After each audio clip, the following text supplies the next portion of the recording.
ஆர்த்தடாக்ஸா வர்றது, சந்தியாவந்தனம் அதெல்லாம் பண்ணிட்டு வந்துட்டு இருக்கேன். சரி. மேக்சிமம் விட்டு விடாத அளவுக்கு எவ்வளவு முடியுமோ அவ்வளவு பண்ணிடுவேன். மூணு வேலை பண்ண முடியலன்னா ஆர்கியம் மட்டும் விட்டுட்டு மத்த ஒரு வேலையில முடிஞ்ச பத்தியும் சேர்த்து பண்ணிடுறது, அப்படி பண்ணிட்டு இருப்பேன். ஸோ இப்போ மேரேஜுக்கு அப்புறம் வந்து பாத்தீங்கன்னா இந்த ரீசெண்டா அந்த கோவிட் வந்ததுக்கு அப்புறம் என்ன அப்படின்னா என்னோட சுச்சுவேஷன் வந்து என்னோட ரிலேஷன் வீட்டுல தங்கி அங்கேருந்து ஆஃபீஸ் போற மாதிரி சுச்சுவேஷன் கிரியேட் ஆயிடுச்சு. அதுக்கு மேரேஜ் ஆனதுக்கப்புறம் நாங்க தனியா தான் இருப்போம், நானும் வைப்போம் தனித்தனமா. ஸோ அதுக்கப்புறம் அவங்க ரிலேஷன் வீட்ல தங்கி போகும்போது அங்க வந்து அவங்க கோவில் பூஜை பண்ணிட்டு இருக்காங்க. எங்க அப்பாவோட அக்கா ஹஸ்பண்டும் அத்தை வீட்டுல இருந்து போயிட்டு வந்துட்டு இருக்கேன். ஸோ அவங்க வந்து கோவில் பூஜை பண்ணிட்டு இருக்கிறதால அங்க நிறைய ஆஃபீஸ் பக்கமா இருந்தது, கொஞ்சம் ஃப்ரீ டைம்ல இருந்தது. ஸோ வேதம் அதெல்லாம் கத்துக்க ஆரம்பிச்சாங்க. ஸோ அங்க வந்து இன்னும் கொஞ்சம் சந்தியாவந்தனம் அதெல்லாம் கொஞ்சம் ஸ்ரத்தையா பண்ண ஆரம்பிச்சேன். சரி. ஸோ டெய்லி காயத்ரி ஜபம் பண்றது. ஸோ அந்த மாதிரி பண்ணும்போது என்னாச்சு, ஃபர்ஸ்ட் இந்த வேத அதுக்கு முன்னாடி சின்ன வயசுல இருந்து அப்பா தாத்தா கிட்ட இருந்து கத்துக்கிட்ட மந்திரம், இந்த கிரகப்பிரவேசம், கணபதி ஹோமம், நவக்கிரக ஹோமம் அதெல்லாம் போயிட்டு இருக்கோம். ஸோ அங்க போனதுக்கு அப்புறம் அத்தைய வீட்டுக்கு போனதுக்கு அப்புறம் ருத்ரம் சமக்கம் எல்லாம் கத்துக்க ஆரம்பிச்சேன். ஸோ அது கத்துட்டு இருக்கும்போது ருத்ராட்சம் போட்டுக்கணும்னு ஒரு எண்ணம் வந்தது ஆரம்பத்துல.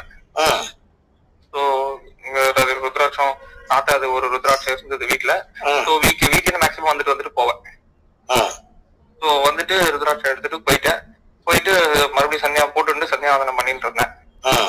அப்ப வந்து இந்த என்ன சொல்றது மீன்ஸ் காயத்ரி ஜபத்தை வந்து வாய் விட்டு சொல்லாம வாய்க்குள்ளேயே அதாவது ஆத்மாத்மா சொல்ற மாதிரி சொல்லணும்னு தோண ஆரம்பிச்சது, சொல்ல ஆரம்பிச்சேன். ஆத்மார்த்தமா சொல்ல ஆரம்பிக்கும் போது கொஞ்சம் கொஞ்சமா ஜபம் பண்ற டைம் வந்து இன்க்ரீஸ் ஆக ஆரம்பிச்சிருச்சு.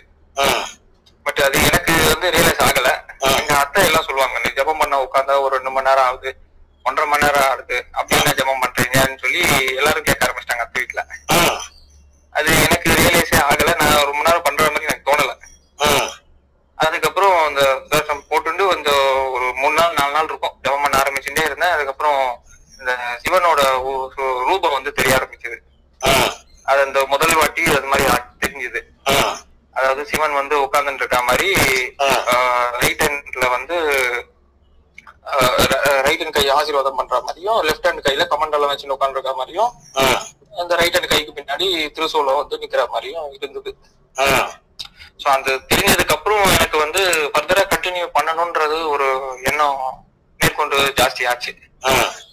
ஸோ நான் வந்து அதுக்கப்புறம் சரி தாத்தாவோட ருத்ராட்சம் போட்டிருந்தாலும் மேற்கொண்டு ஒரே செகண்ட் சார், தாத்தா அது போட்டிருந்தாலும் நான் மறுபடியும் தனியா வெளியில வாங்கி 4 முகமும் ஒரு 5 முகமும் சேர்த்து கோர்த்து கீழே வந்து 6வது முகம் இருக்க மாதிரி ஒரு 3 ருத்ராட்சத்தை சேர்த்துட்டு பண்ணி போட்டிருந்தேன். ஸோ அது போட்டுனதுக்கு அப்புறமா மேற்கொண்டு வாங்கணும்ன்ற ஒரு எண்ணம் இருக்கு. அதுக்கப்புறம் மேற்கொண்டு தானா எனக்கு என்னையும் அறியாம கிட்ட நிறைய ருத்ராட்சம் சேர ஆரம்பிச்சது. எப்பெல்லாம் டைம் கிடைக்குமோ அப்பெல்லாம் போய் ருத்ராட்சத்தை நிறைய வாங்க ஆரம்பிச்சிட்டேன். நிறைய முகங்கள்ல இருந்து நிறைய முகங்கள் வாங்க ஆரம்பிச்சிட்டேன். அதுக்கப்புறம் தியானம் நிறைய பண்ண ஆரம்பிச்சிட்டேன். ஒரு வாட்டி பண்ணும்போது நிறைய இன்ஃபர்மேஷன்ஸ் எனக்குள்ள தெரிய வந்தது. மீன்ஸ் நிறைய வந்து ஏதோ குகைக்குள்ள போற மாதிரி எனக்கு இதெல்லாம் தெரியாது ஆக்சுவலா. எனக்கு அதுக்கப்புறமா உங்களோட வீடியோ எல்லாம் நிறைய பார்க்க ஆரம்பிச்சேன்.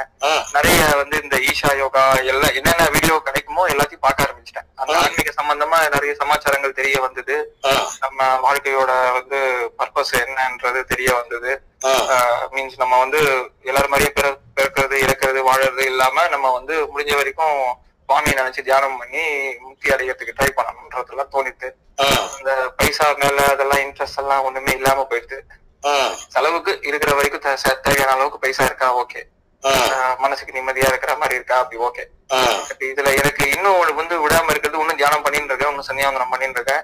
நான் அந்த காயத்ரி ஜபம் மூலமா தான் நான் அந்த தியானமே பண்ணிட்டு இருக்கேன்.